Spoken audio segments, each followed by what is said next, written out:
para njerë shumë përulësisht do e kërkoja të paktën mua të mos më thërisi shoqëri civile, sepse nga shoqëria civile ka alë dhe oma e zeqës si blegërimi a maja thanë Surreli 3 orë dhe për vitri. Dhe edhe Lali Shportfiku nga shoqëria civile ka ardhë. Që do me thënë shoqëri civile? Do me thënë ai që nuk është tu të shoqëria ime civile, qa është kulak? Qa është? Armik populli? Nga kjo shoqëri civile në kanë rërë partiçkat. U lodhë me shoqërin civile. Jo, ka njerëz që luftojnë. Është çështje vullneti. Nisma Qëndisma, OP-ja, Bojaxhiu, Libri, Fletoria, gjitha këto çfarë? Shoqëri civile, çfarë do të thonë shoqëri civile? Ka politik të mirë dhe të keqe. Nuk ka politik të re dhe të vjetër. Gjitha këto energji të reja, fytyra të reja. Politika nuk është Mr. Albania. Nuk ka republik të reja apo të vjetër. Ka republik të mirë ose të keqe. Nuk ka asnjë sistemi kështu, sistemi ashtu. Sistemin e bën njerëzit dhe e zbatojnë njerëzit. Është çështje vullneti. Kaq. Nëse do rrim me këto stërhollimet leftisto, shpihapisto, ku dëgjon si i quajnë këta, s'kem përzgjedhur asgjë. Historia e opozitës për mua është një histori suksesi. Mbjetoi, ja doli sulmit të dytë më të egër mbas 45-s. Tani e keni në dorë ju, zotëri, në doni një këshill ose një ide nga unë si Neritan, djali i këtij populli, ne një popull konservator. Gjëja e parë që bën shqiptari shtëpia. Bëuni e djathtë konservatore. Për mendimin tim, ky është sugjerimi im. Pastaj ju e dini vetë, jeni burra të mençur, keni kaq vite në politikë. Këtë mendoj. E para, e dyta, si fitohet shumë kollaj. Shumë kush mund të thotë hoç na the, po fitohet shumë kollaj. John Fitzgerald Kennedy ka thënë, mos mendo çfarë do bëj Avreu për ty, po çfarë do bësh ti për Avreu. Dhe nuk ka asgjë që mposhtë zemrën e një vullnetari. Unë jam krenar që jam pjesë e Aleancës për mbrojtjen e teatrit, një lloj mënyrë ne vum, një lloj standardi. Betej për ditë, dhe kishim një mal shumë të madh përballë. E dini ju shumë mirë. Kishim gangster, oligark, parlament kundër, qeveri kundër, bashki kundër, administrat kundër, ja dolëm vetëm duke ndetë aty për ditë. Sepse zemra e ishte vullnetare. Edhe se mposh dot, një vullnetar nuk e mposh dot. Nga ajo mori shembull Unaza e Madhe, nga ajo mori shembull Rrugica e Lirisë, rënja e Lali Fikut, për ditë aty. Nuk të mposhtin dot. Sigurisht dhe alternativat duhen. Shqipëria nuk është e vjedhur, Shqipëria është e pastisur. Hajduti të mbledh parat dhe mjetet me ato gjërat me vlerë në shtëpi.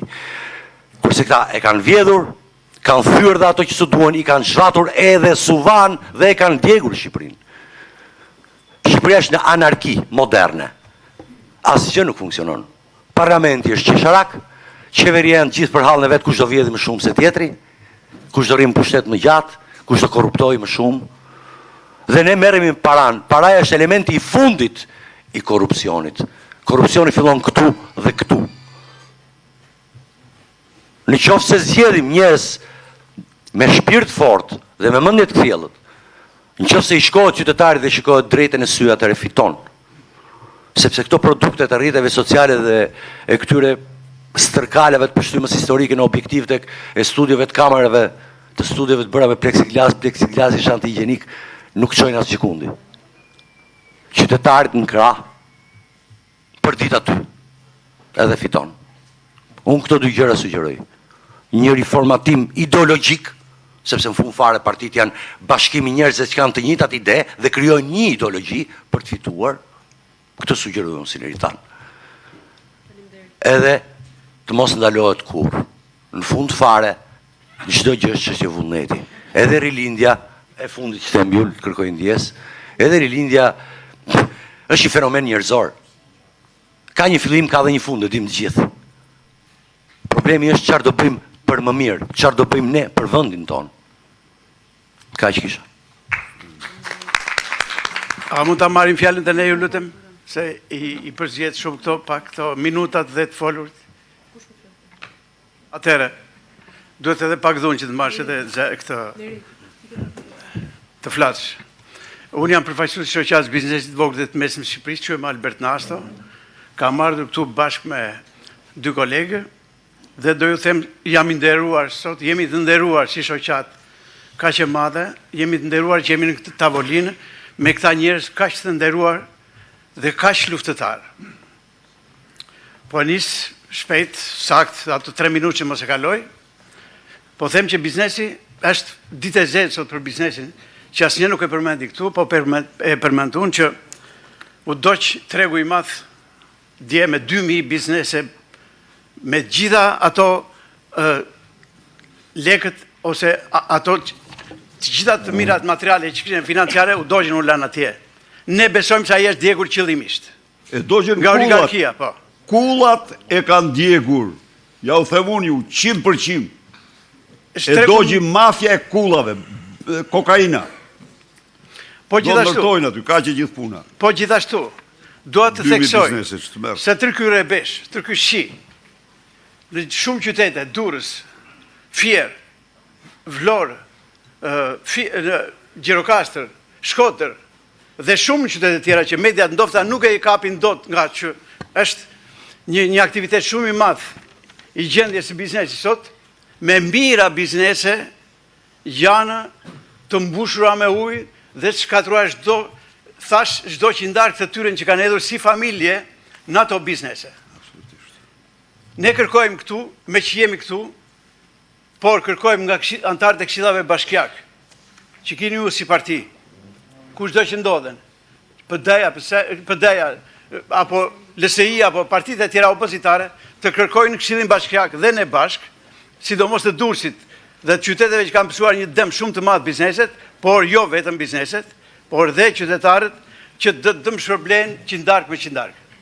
Sepse po ju them, dëm nuk është kthyer gati edhe kur atërmeti i 2019-ës, biznesi mbetet gjoja u dëmshpërblye, por faktikisht 80% e biznesit nuk u dëmshpërblye asnjë qindark.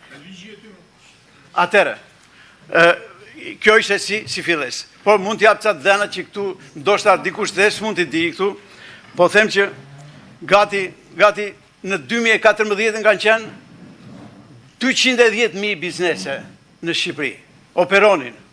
Sot nuk janë gati 100.000 biznese. Po pse janë mbyllur këto 105.000 apo 110.000 biznese? Shkaqet janë të shumta, por shkaku kryesor është çmimi i lartë i energjisë i papërballueshëm. Korrupsioni, siç e shohim. Këto janë milionra euro, miliarda euro të vjedhura nga kjo administratë lokale dhe qendrore. Po du t'japi shifrë prapë që ndoshta ekonomistët e dinë shumë mirë që gati 75% e taksave tona të mbledhura, të gjithëve ne, të subjekteve, të biznesit, të popullit, të qytetarëve, sot i merr administrata e pushtetit lokal. Që do të thotë ne punojmë për këta dhe këta, edhe ato dy hidrovorë që vendosin, edhe një rrugë që bëjnë, edhe atje, edhe një diçka, se në qoftë se do ishin do funksiononin hidrovorët, nuk do ishin bërë këto mbytje. Ne do kërkojmë hetim, mund të hapim si shoqat, si grup interesi, për të gjitha ato hidrovorë që nuk punojnë, apo edhe për diçka tjetër. Sepse këtu po bëhen shumë dhe askush nuk e merr përgjegjësinë, se flas për qeveri. Qeveri nuk ka më. Nuk mund të flasim më për qeveri.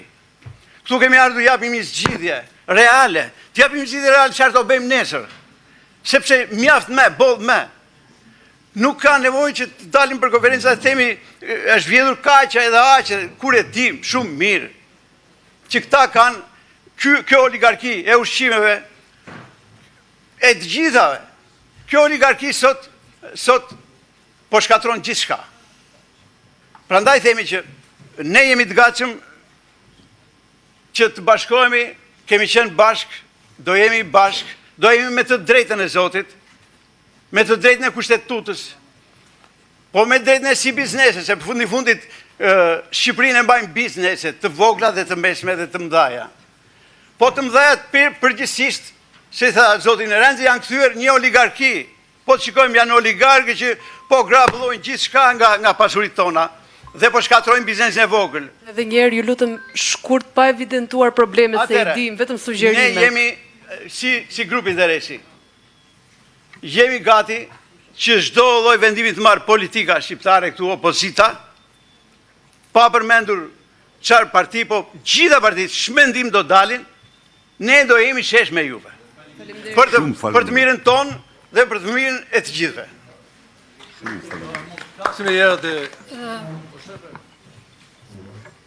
Po unë për të mos krijuar kaos mendova radh, po nëse doni mund ta bëjmë kështu pa diskutim. Po, me që kishte vetëm burra deri tani të shtoj me një grua, se ndoshta e bëni çik më të larmishëm.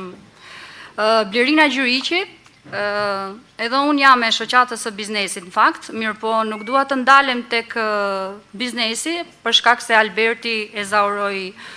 Unë doja në fakt të bëja një propozim për ju doktor Berisha, duke qenë që jam edhe antare e departamentit të sipërmarrjes në Partinë Demokratike, doja t'ju bëja një propozim në lidhje me krijimin një departamenti funksional me elitën e re. Mirë po, në elitën e re unë nuk personifikoj 25 vjeçaret, personifikoj ata njerëz, burime njerëzore të cilët nuk kanë kosto politike. Që do të thotë? Integrimi i burimeve njerëzore të cilët janë intelektual dhe që s'kan kosto politike pa diskutim që kanë investuar në Partinë Demokratike dhe që nuk janë pasardhës të ndryshëm të ish funksionarëve të cilët de facto kanë kosto politike dhe hyje dyshimi, ku këto hyje dyshimi nuk na kanë lënë që ne të shkojmë tek vota gri. Gjithashtu, këta antarë të këtij departamenti, nëse bëhet i mundur krijimi i këtij departamenti, do doja që të testoheshin kurrikulumet e tyre. Që do të thotë, nëse këto arritje akademike i kanë të vërteta, nuk i kanë të vërteta sepse kanë parë shumë zhurmë në lidhje me këto arritje. Dhe më e rëndësishmja që unë e quaj personalisht, t'ju ketë thënë dikush puna e mbarë në mëngjes.